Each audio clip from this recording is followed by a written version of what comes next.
I believe there is a reason why solo travel in Europe feels different from anywhere else in the world. It's not just about the landmarks or the history, it's about the way this place makes you feel. Imagine this. You step off a train in a new city. You have no agenda, no obligations, just endless possibilities. You breathe in the fresh scent of bread from the street-side bakeries. You hear in the distance a hum of an accordion player in a square, and suddenly you are here, fully present, free. But why does Europe feel like this? Why does it stir up something deep inside us, as if we are walking through the pages of a story waiting to be written? I believe the answer lies in the stories buried beneath our feet, the ones history forgets, but the streets remember. And one of those stories begins in a small medieval town, hidden deep in the heart of the Czech Republic. I believe that the magic of Europe isn't just in its beauty, but in the forgotten stories tucked away in its corners. There's a town called Český Krumlov, a place so untouched by time that it feels like a living fairy tale. The pastel-colored buildings, the river curling through the heart of the old town, the towering castle watching over it all, it's almost too perfect. But buried in this beauty is a story of love and loss, one that history nearly forgot. In the late 16th century, this town was home to Wilhelm van Rosenberg, a nobleman whose fate was sealed long before he fell in love. His family name carried power, and with power came responsibility, a responsibility that left no room for love. Enter Markéta Pichelrod, a commoner, a woman Wilhelm was never meant to love. But what happens when a love so fierce is torn apart by duty?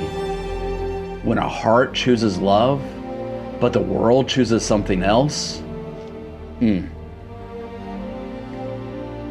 thing was, Wilhelm was forced into an arranged marriage, one that had nothing to do with love and everything to do with politics. Markéta, devastated, is said to have wandered the banks of the river, waiting for him to come back for her. But he never did. Heartbroken, she disappeared into the waters one cold evening, never to be seen again. Some say she drowned. Others whisper that she still walks the town's winding streets, forever searching for the love that was stolen from her. But here's the thing. Why do we still tell stories like this? Why do places like Český Krumlov hold on to their ghosts? I believe that solo travel is more than just about seeing places. It's about feeling them. Because when you stand in the same places where love once whispered, where heartbreak unfolded like poetry, you can almost hear the echoes of the past. The past lingers in the cracks of castle walls, in the hushed corners of candlelit taverns, in the wind that rushes down cobblestone streets at night. And in that moment, you realize you are a part of something much bigger than yourself. Your footsteps overlap with those who came before you. And for a second, time bends. You're not just a traveler. You're a tread in the fabric of something ancient and beautiful. But maybe this is the real reason we romanticize Europe. Not just for what it is, but for what it makes us feel, for the way it reminds us that love, longing, and adventure are timeless. So for me, I believe we romanticize Europe not just because of its beauty, but because of what it represents. A place where love stories never truly end, where history isn't just something you read about, it's something you step into, where every street corner could be the beginning of a new story, or the echo of one that came before. And so, to answer our question from the beginning, why do we romanticize Europe? Because it makes us believe in something greater than ourselves. A feeling, a story, a dream that never really fades. And when you walk these streets alone, you realize you are not lost. You are exactly where you are meant to be. And for me, it isn't about the things that I do, the things that I say here on this YouTube channel. It's the way that I make you feel.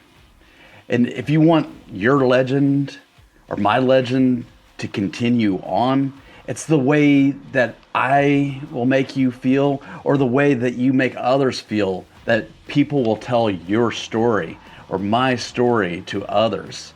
And that's the beauty of living here in Europe. But hey, if this story made you feel something, drop a comment below.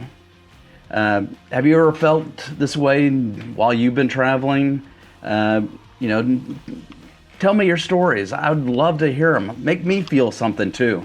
And if you haven't yet, where in Europe would you like to go first for your next adventure? And don't forget to like, subscribe for more stories like this. And you can see more like right up here. All right? Yeah, right about there. Yeah, right there. Anyway, I'll catch you on the next one. Atamia.